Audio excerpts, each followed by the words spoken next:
Put you guys over here on the side. Thank you, everyone. As Moon Young said, I'm going to talk about, well, actually, maybe you didn't mention, but I'm going to be talking about my current study, which is building upon a study that Moon Young did talk about teachers' perceptions and uses of smartphones. So you can see that I'm going to, the first thing I'm going to do is talk about the little bit of the introduction, talk about how the pandemic has been affecting it, and then give you a bit of the findings so far. And that includes an analogy, which is related to what's called a central category in grounded theory research, which is the method that I use. Okay, so again, this research is kind of one of the loose ends that happened in my PhD research. You know, so many things I found out, but I couldn't pursue because it was kind of out of the purview.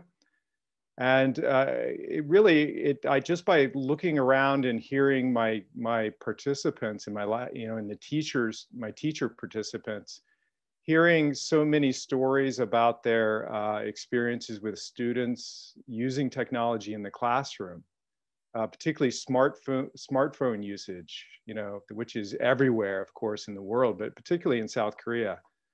And of course, that's increased during the pandemic. But so I was very interested in pursuing this link. I was very interested also in continuing with a grounded theory approach, which gives you a more holistic, what's called a more lived experience perspective rather than more quantitative. Although you're going to see I have a little bit of a quantitative aspect in my research. This is kind of a mixed method that I'm employing. So that what I'm going to just give you a little brief background on. I don't know how much you know about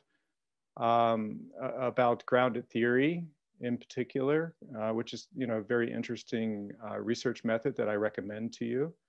But you can see I'm going to talk about the methodology that I'm using, and then give you a little background about what GT is exactly, at least the form that I'm using. There are different forms. My research has two phases. The first part's kind of qualitative, second's more quantitative. The first one is the grist for the second, really. The grounded theory part happens mostly, although not entirely, in the qualitative part in phase one. So I'm in the middle of semi-structured interviews. So I'm interviewing students, both in the undergrad and grad level, a mix of them. In phase two, what I do is take the results from that and then kind of check their validity for the general population using surveys. And again, this is a similar methodology that I followed for my PhD, so it's very familiar to me, and it has a lot of benefits having this mixed method approach. Yeah, the surprisingly, just a quick note here is that if you know something about grounded theory, you might think that the grounded theory part stops with the qualitative aspects. But if the way that I'm using grounded theory, which is based on the original conception by Glasser and Strauss, and Corbin later too, right? You actually can qualitatively analyze survey results, which seems a little counterintuitive, but it's possible. If you want to know more about that, you can contact me if you're interested. In terms of background, basically about grounded theory, how it's kind of unique, in case you haven't really experienced it. On the left, you see the scientific method, which is, you know, the basis for all research. You know, we all know this, where you kind of have an area of interest, an inquiry that you start with, and then you immediately kind of start to make guesses. You generate a hypothesis right off that you kind of, you know, you deduce what you think is going on, and then you test it. You collect the data, analyze, and then you decide if it's true. If it's true, then you're done, you're happy. But if not, ideally, you go back and create another hypothesis that's better, you know, closer to the mark. With grounded theory, you can see you do start out with an inquiry, But you can see this, the first thing you do is collect the data. You jump right into the data. You do not generate a guess or a hypothesis at the beginning. You actually head right into it, and you start to swim around, so to speak, in the data. And so you start immediately, you start really what is a cyclical kind of reiterative process where you just start using the data that you see to, you try to find patterns in the data, and then you start to make sense of it. And then you, once you think you've made small sense of different pieces, then you just go back to the data again, or again, you go and actually sample. You use that to further your study. So you might begin with one interview participant, and you see a few concepts that seem to come from that. And then before you start the second one, you adapt your questions and your approach perhaps to go and test out not only the basic concepts you began with, but you add to that what you found from the first interview. So it's a cyclical reiterative process where, an iterative process really, where you go back and do that. So you can see that you keep doing that until you get to your best guess of what's going on in the setting. And then that is really your theory. And if your theory seems complete, then you're happy, you're done. If not, again, you just continue, dive back into the data and continue and ask. You sample more participants, and particularly to find the holes in, because usually when you get down to the theory part, you often have what's called a central category, and you have a lot of dimensions and categories generally that relate, but you find you have holes in your theory, and then you have to go back and again try to fill those holes in as best you can, because it's supposed to be a fairly consistent theory. So the benefits of grounded theory, and again, there's the original book there. That's just, I don't follow the Charmez more social aspect or social approach to grounded theory. But the benefits of any grounded theory are that it's an inductive process, like you saw. You don't immediately deduce. Sherlock Holmes famously says, it was deduction, Watson, or it's elemental or elementary, Watson. But really, Sherlock doesn't really follow, he really didn't follow a deductive process. He followed inductive, really. He would grab clues, and then from those generate his deductive ideas, and then use that to go back to the clues and see if they fit his new idea. So really, he was following an inductive process. So that's helpful because it's closer to the real lived experience. And you're going to see with your participants as well in this process, you're involving them as if they were kind of researchers. So you're going to see as I talk about my analogy that I have for my central category that's forming, I'm actually going back and asking my participants as if they were a fellow researcher. I'll say, what do you think about what here's what I think. Here's my analogy I'm using to describe it. What do you think? Do you think that fits, and why not? And then, you can get into the details. So really the researchers I should say the participants become the researchers.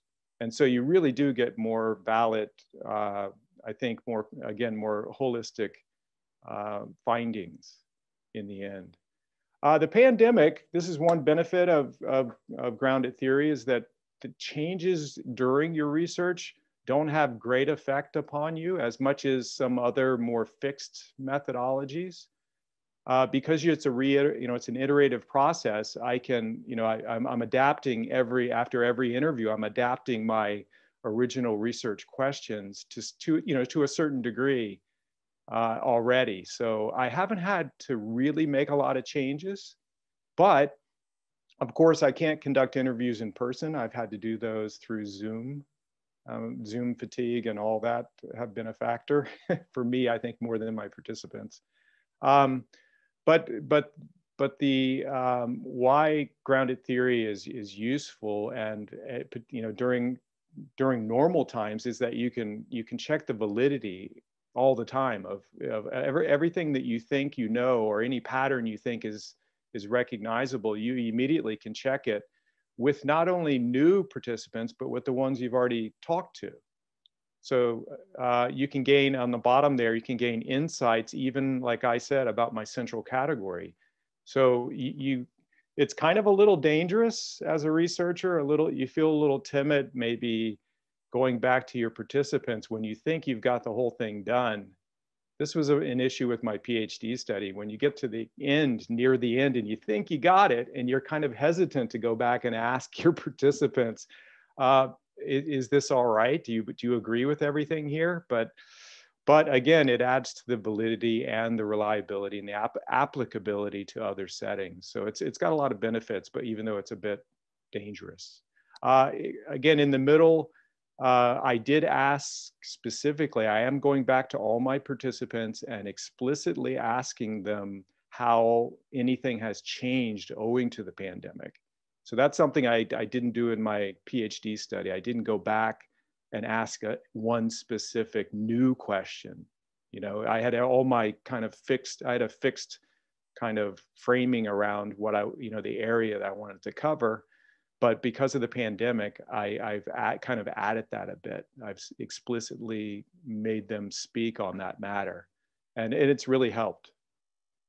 This is just to emphasize the cyclical nature in grounded theory, that you collect data, you're coding, then you're selecting the codes, and you're creating more you want to find out dimensions to the codes. You want to find out where they're true and where they're not, where the edges are, so to speak. That kind of Popper kind of falsifiability, where does your theory or your hypothesis end? When is it not true? Anyway, moving on. There we go. So I'm gonna go into the basic findings that I've gotten so far. These are mainly, I've just grabbed pieces, the main things that have jumped out from my memo notes. This is another part of grounded theory, that it's kind of like a dialogue that you have with yourself.